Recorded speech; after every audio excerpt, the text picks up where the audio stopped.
Olá! Mais uma vez aqui estamos com o nosso programa Os Gideões. E queremos conversar com você sobre a Palavra de Deus, mergulhar nas Escrituras neste tema tão importante sobre as mulheres da Bíblia. Sim, e para conversarmos sobre as mulheres, principalmente entrando no Novo Testamento, queremos falar hoje sobre o ministério feminino no Novo Testamento. Como as igrejas tinham um ministério feminino? Como as mulheres estavam ali na igreja, como elas trabalhavam, como elas serviam? Vamos conhecê-las um pouquinho. Vamos ver ministérios que Deus deu às mulheres no Novo Testamento. Deixe o seu coração aberto e pronto para ouvir a voz de Deus. O programa Os Gideões já começou.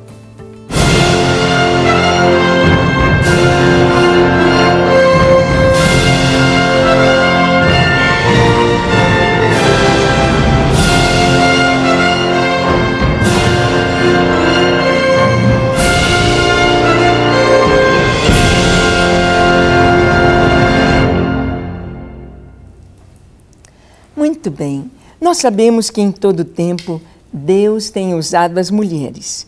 E Deus tem usado as mulheres de uma forma tão linda, redimindo aquele pensamento, redimindo aquela ideia de que a mulher é culpada, de que foi através dela que o pecado entrou na raça humana. Sabemos que a mulher foi enganada, tanto que Deus lhe trouxe depois, não como uma maldição, mas no sentido de proteção para a mulher. O teu desejo será para o teu marido e ele te governará. Seria um modo de Deus estar protegendo a mulher para não tornar a ser enganada. Mas, no decorrer do tempo, vimos que a mulher sempre ficou relegada a um outro plano, a um plano inferior. Ainda existem muitas culturas, principalmente no Oriente, em que a mulher não tem absolutamente valor. Na África, por exemplo, comem primeiro os homens, depois as mulheres, o que sobrar para as mulheres e o que sobrar para as crianças.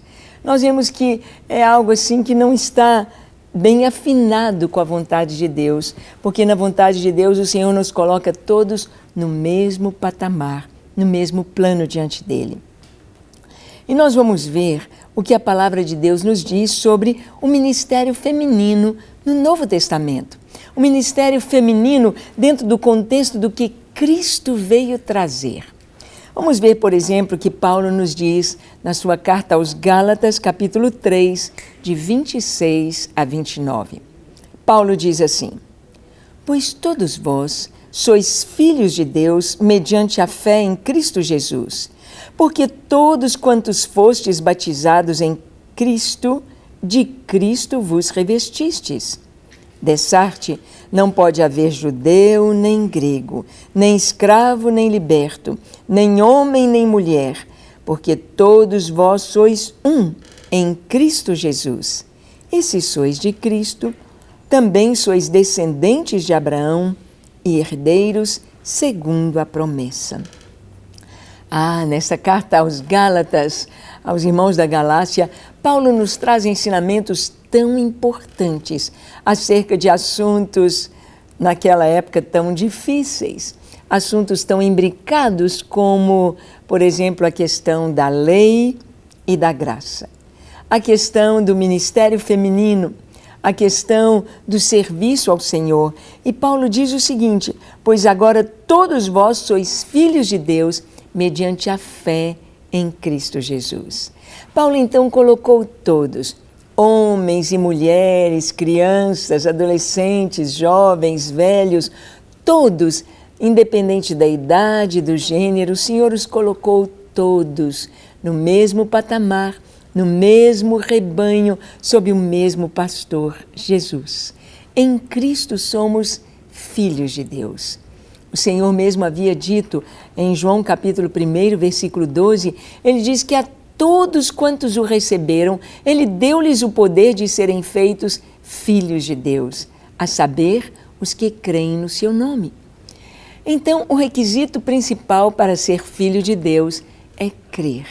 Crer em Jesus, crer no seu nome, crer que Ele é o Filho de Deus, crer que Ele veio para nos trazer a salvação, para tomar o nosso lugar ali na cruz do Calvário. Então, Paulo está dizendo, porque todos quantos fostes batizados em Cristo, de Cristo vos revestistes. No batismo há um simbolismo muito especial. As águas vão nos cobrir. Então, a pessoa é imersa nas águas e depois ela levanta. Eu te batizo em nome do Pai, do Filho e do Espírito Santo. Aqui, o descer às águas simboliza a morte com Cristo, a identificação com Ele ali na cruz. Morremos com Cristo, morremos ali na cruz, fomos crucificados com Cristo, o nosso velho homem, a nossa velha natureza.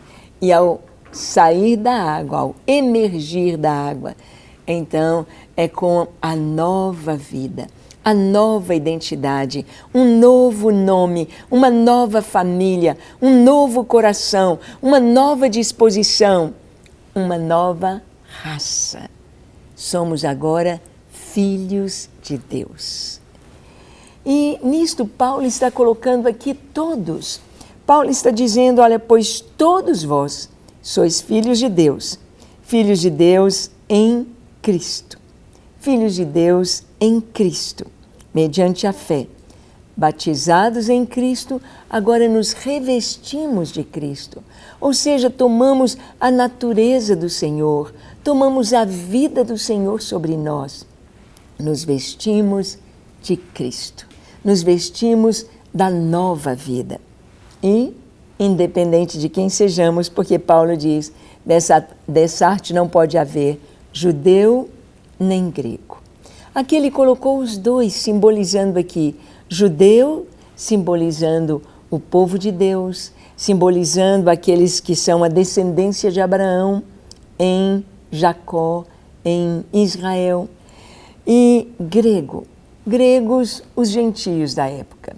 Gregos, aqueles que marcaram as civilizações, marcaram as nações por onde passaram, onde trouxeram seu império, trazendo a sua cultura, trazendo a sua filosofia, trazendo o seu modo de pensar, de agir, o seu governo. O governo grego, o pensamento grego foi muito forte. E na época de Jesus, mesmo estando sob o Império Romano, o que dominava era o pensamento grego. Era a língua grega. Não era o latim a língua universal, mas sim o grego. Então Paulo diz, não pode haver judeu, nem grego, nem escravo, nem liberto. Os escravos eram aquela ralé desprezível, que não tinha um salário, que trabalhava pela sua comida, que não tinha um valor, que apanhavam. Qualquer coisa que acontecia, eles eram submetidos a punições muito severas, muito terríveis. Eram escravos, escravos prisioneiros de guerra, escravos se tornavam pelas suas culpas, se fossem apanhados roubando, se matassem ou um crime cometido, tornavam-se escravos nas galés, tornavam-se escravos. Ou escravos pelas dívidas. Não conseguiu pagar uma dívida, então teria de trabalhar como escravo. E Paulo diz que, como filhos de Deus, não há distinção de escravo e livre, de ganhar um salário mínimo ou ser um empresário, de ser o mais rico ou de ser o mais pobre, independente da condição social, independente da intelectualidade. E aqui diz também, nem homem, nem mulher. Como filhos de Deus, estamos todos no mesmo patamar. Não há prioridades, não há uma posição acima do homem em relação à mulher como filhos de Deus. Todos somos filhos, a mesma identidade espiritual, filhos de Deus por crer em Jesus. Paulo traz essas verdades de uma maneira tão linda e ele diz, porque todos vós sois filhos, sois um em Cristo Jesus. E se sois de Cristo, também descendentes de Abraão e herdeiros segundo a promessa. Paulo coloca todos, homens e mulheres, no mesmo patamar diante do Senhor, como filhos, filhos de Deus. Acima, apenas Jesus, apenas o nosso Deus, apenas o Senhor. Ele disse, olha, ninguém na terra chameis Pai ou Mestre, porque um só é o vosso Pai, um só é o vosso Mestre, e vós todos sois irmãos, irmãos. Por isso, quando uma pessoa se converte, ela pode ser a pessoa, o maior mendigo, ela pode ser a pessoa que teve o seu caráter mais deformado possível, um facínora, uma pessoa terrível, uma pessoa paupérrima. Quando ela se converte, aquela vida é sepultada. Aquela vida passada não existe mais. Aquele velho homem já não existe agora. Aquela pessoa pode olhar nos olhos dos outros, na mesma altura, com dignidade. Porque fomos feitos filhos de Deus. Fomos feitos ovelhas do seu rebanho, do seu pastoreio. Então, no Novo Testamento, nós vamos ver que a mulher está no mesmo pé de igualdade que o homem no ministério, no chamado, ao se tornar filha de Deus. Com os filhos de Deus, estamos no mesmo patamar. Nós vamos ver como Jesus levantou as mulheres, dando-lhes um ministério tão especial. As mulheres recebem a mensagem da ressurreição de Jesus. Não foram os discípulos, foram as mulheres. Olha o que está escrito em Mateus 28, de 7 a 10. Diz assim, e depois depressa, e dizei aos seus discípulos que ele ressuscitou dos mortos, e vai adiante de vós para a Galileia, ali o vereis, é como vos digo. E retirando-se elas apressadamente do sepulcro, tomadas de medo e de grande alegria, correram a anunciá-lo aos discípulos. E eis que Jesus veio ao encontro delas e disse, salve! E elas, aproximando-se, abraçaram-lhe os pés e o adoraram. Então Jesus lhes disse, não temais, ide avisar a meus irmãos que se dirijam a Galileia e lá me verão. Aqui é o próprio Jesus que está trazendo esta mensagem, este encargo tão maravilhoso para as mulheres. Era o primeiro dia da semana. Jesus tinha morrido há 3 dias, tinha sido sepultado e agora era o primeiro dia da semana. E Jesus ressuscita. As mulheres, elas vão ao sepulcro bem cedinho. Bem, junto com aquele sepulcro ali, cavado na rocha, havia outros sepulcros. O lugar onde Jesus foi crucificado ficava fora dos muros de Jerusalém. Que mulheres corajosas!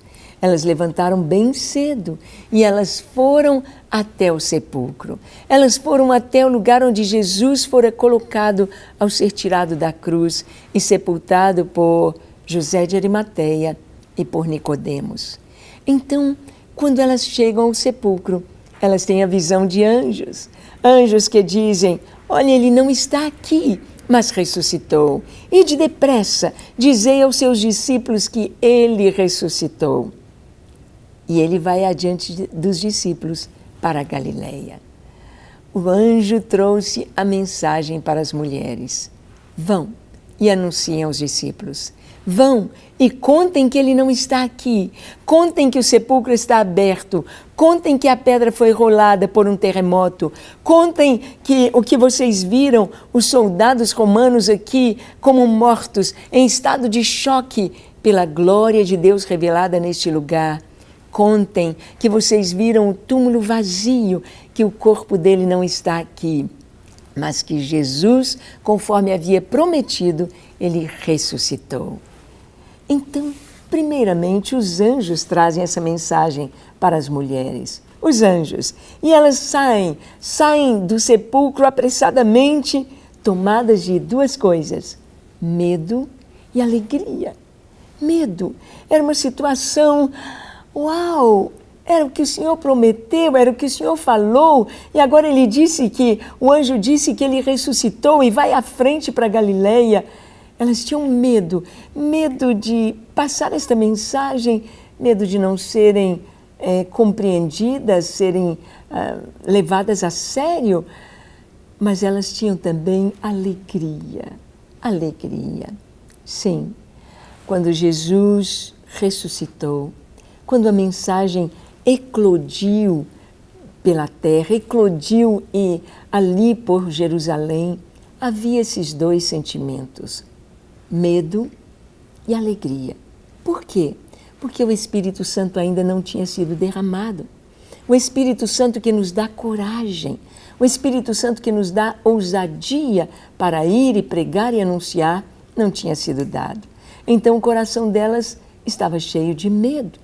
Medo dos soldados, medo dos principais dos sacerdotes, medo do que eles poderiam fazer, mas alegria incontida pela mensagem tão maravilhosa. E elas foram. E quando elas foram, eis que Jesus veio ao encontro delas e as saudou. Salve! E elas reconheceram o Senhor. Nós sabemos que um dos evangelistas conta que Maria estava ali procurando Maria Madalena e Jesus a chama pelo nome, Maria. E ela reconhece o Senhor e diz Rabone, que quer dizer meu mestre, meu mestre. O texto nos diz que elas abraçaram os seus pés, elas o adoraram, elas se alegraram, aquele misto de medo e de alegria, agora era pura alegria. E elas então vão.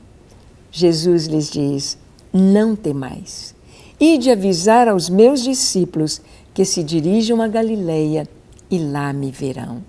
Lá na Galileia, junto ao lago da Galileia, ao mar da Galileia, Jesus aparece aos discípulos, Jesus traz direção, Jesus fala, Jesus consolida a obra que ele fez em vida, ele consolida agora depois da sua ressurreição. E é tão maravilhoso que ele entregou às mulheres a mensagem para levar aos discípulos. Agora, Jesus vai falar aos discípulos e usa mulheres, mensageiras de boas novas. Mensageiras da melhor notícia que o mundo poderia ouvir. A primeira foi que nasceu o Salvador, quando os anjos cantaram e anunciaram a vinda de Jesus ao mundo. E a maravilhosa notícia de que, depois de morto, sepultado, conforme ele havia prometido, conforme ele havia profetizado aos seus discípulos, e até os sacerdotes, e até os principais dos judeus sabiam do que Jesus falou, ele ressuscitou ao terceiro dia. E elas, as mulheres, é que tiveram o privilégio de anunciar isto, de dizer, ele ressuscitou. Vimos então como Deus está levantando as mulheres, está dando-lhes um ministério tão maravilhoso de poder anunciar, de pregar, de falar para os próprios discípulos a mensagem do Senhor. Mas nós vamos ver que, de acordo com as Escrituras, todos nós, homens e mulheres, todos na igreja receberam um chamado para o ministério da reconciliação. Vamos ver? Em 2 Coríntios, capítulo 5, de 18 a 20, está escrito: Ora, tudo provém de Deus, que nos reconciliou consigo mesmo por meio de Cristo e nos deu o ministério da reconciliação, a saber, que Deus estava em Cristo, reconciliando consigo o mundo, não imputando aos homens as suas transgressões, e nos confiou a palavra da reconciliação. De sorte que somos embaixadores em nome de Cristo, como se Deus exortasse por nosso intermédio. Em nome de Cristo, pois, rogamos que vos reconcilieis com Deus. Paulo aqui está escrevendo esta carta a segunda carta aos Coríntios. Suas cartas aos irmãos de Corinto são sempre tratando de assuntos concernentes à igreja, de dúvidas, de perguntas, de necessidades. E agora Paulo está dizendo, olha, tudo provém de Deus.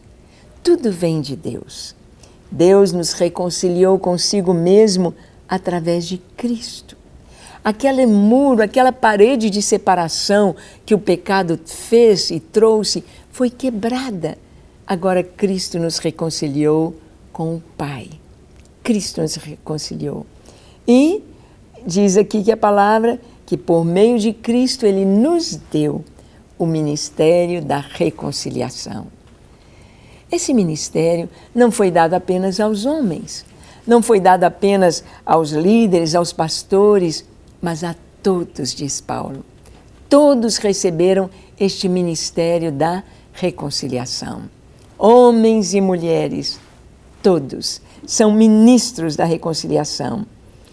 E o Senhor diz, de sorte que agora somos embaixadores. O embaixador é aquele que representa o seu país em terra estranha. A partir do momento que temos Cristo como Senhor e Salvador, a nossa terra não é mais esta. Somos brasileiros, mas a nossa pátria está nos céus. A nossa verdadeira pátria não é aqui. Aqui nós representamos o reino de Deus. Somos embaixadores, falando deste reino às pessoas que estão ao nosso redor. E como embaixadores do Senhor, como embaixadores do reino de Deus, estamos todos, homens e mulheres. Homens e mulheres para pregar, para evangelizar, para anunciar o ministério da reconciliação. Que Deus em Cristo nos reconciliou com o Pai. E isto é maravilhoso. Isto é perfeito, é o plano do Senhor. Então vemos aqui as mulheres levando a mensagem da ressurreição, as mulheres levando a mensagem, o ministério da reconciliação. E vamos ver a participação das mulheres no culto. Em 1 Coríntios 14, no verso 26, nós lemos: que fazer, pois, irmãos? Quando vos reunis, um tem salmo, outro doutrina, este traz revelação, aquele outra língua, e ainda outro interpretação. Seja tudo feito para edificação. Paulo então diz aqui, quando a gente se reúne, não reúne apenas os homens. As mulheres não ficam de fora, reúnem todos. Um tem salmo, o outro tem revelação, o outro língua, outra interpretação, profecia, tudo seja feito para edificação. É Deus mostrando que a mulher ali está, junto com o homem, com salmo, com profecia, com línguas, com interpretação, com revelação. A igreja ali está representada por homens e mulheres com os dons espirituais.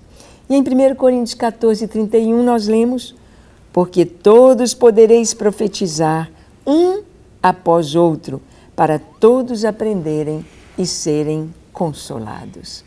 Paulo não está tirando aqui de fora as mulheres, mas todos podereis profetizar. É muito lindo saber que Deus nos chamou. Deus chamou as mulheres para fazerem parte da igreja, para terem um ministério na profecia, na palavra, na oração, na revelação e em tudo, no ministério da reconciliação e nesse ministério maravilhoso de levar as boas novas, de anunciar que Jesus ressuscitou. Portanto, que nós possamos ser fiéis ao Senhor, que haja compreensão na igreja, que haja o equilíbrio, que haja sabedoria, que haja o entendimento de que Deus é quem dá os dons como lhe apraz. E cumprir e exercer estes dons é a nossa tarefa. Vamos orar? Eu gostaria que você orasse comigo agora. Então, feche seus olhos, curve a sua fronte. Se for possível, se ajoelhe. Ore comigo dizendo assim: Senhor, eis-me aqui em Tua presença. Eu abro meu coração para receber-te, ó Espírito Santo, para que o Senhor possa trazer o perdão para os meus pecados.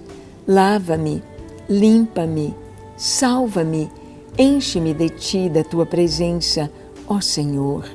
Eu me entrego a ti totalmente, para te pertencer e fazer a tua vontade enquanto eu viver. Toma minha vida, minha casa, minha família, tudo que sou e tenho é teu, é para a tua glória. Toma em tuas mãos e cumpra-se o teu querer.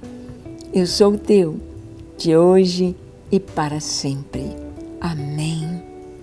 Pai, queremos colocar cada pessoa que nos assiste no teu altar.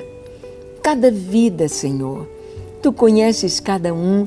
Ó Deus, traz o entendimento da tua vontade, trazendo cura para os enfermos, libertação para os oprimidos, a paz para os corações atribulados. Ó Deus, o ânimo, o entusiasmo para os que estão deprimidos e tristes.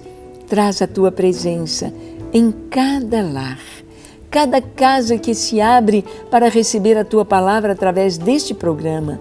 Receba de ti a tua visitação gloriosa. Mudança de vida, mudança de coração, hoje e para sempre. Abençoamos as mulheres que sejam sábias e cheias do teu Espírito Santo, submissas a seu esposo e saibam valorizar seus líderes, valorizar as pessoas, os homens que o Senhor tem colocado como líderes sobre a sua vida. Abençoa, Senhor. Queremos ser sábias e cheias da tua graça. Abençoe cada um que nos assiste agora com teu poder, tua cura, tua bênção, em nome de Jesus. Amém, amém e amém. Para receber todas as novidades do canal, inscreva-se e, se curtir o vídeo, clique em gostei. Aproveite para acompanhar a Rede Super nas redes sociais.